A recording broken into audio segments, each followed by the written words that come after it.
Assalamualaikum warahmatullahi wabarakatuh. Nyo tanggapan tu ke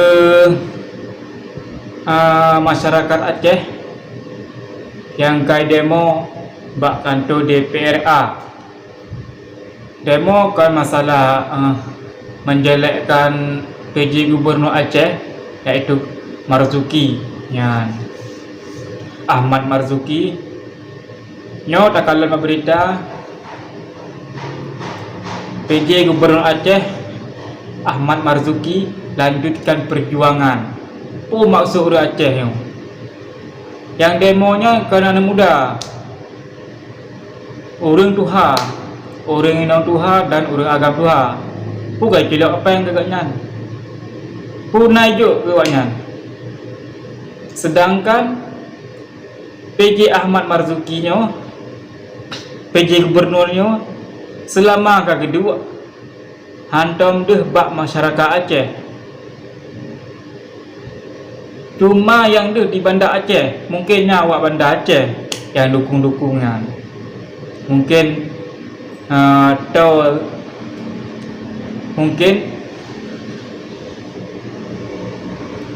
masuk orang Tuhannya gedukung PJ Gubernur Ahmad Marzuki. Nyo yang perlu tanda tanya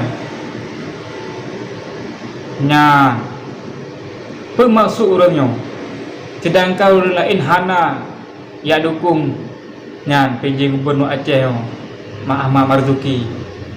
Nyo lanjutkan perjuangan, putai perjuang selama hidup hana perjuang, putai perjuang, putai kan hasil Aceh. Ada berita mensapu hana selama kau menyanduk hana. Nyo yang perlu bertanya-tanya adanya bermaksud orangnya enggak perjuangan Ahmad Marzuki duduk dalam ke PJ Gubernur nyamban bermakna nya orang Jawa. Ahmad Marzuki nya orang Jawa, ki banyak kelola Aceh orang Jawa.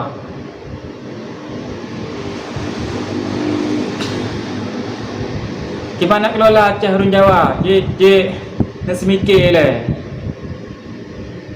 No yang buh ke PJ Gubernur semikir betul. Masa orang Jawa dah buh ke PJ Gubernur. Katin teh hana itu masalah Aceh. Hana itu kelola dana orang Aceh. Hana itu kelola dana sus nyandum. Dana fakir miskin.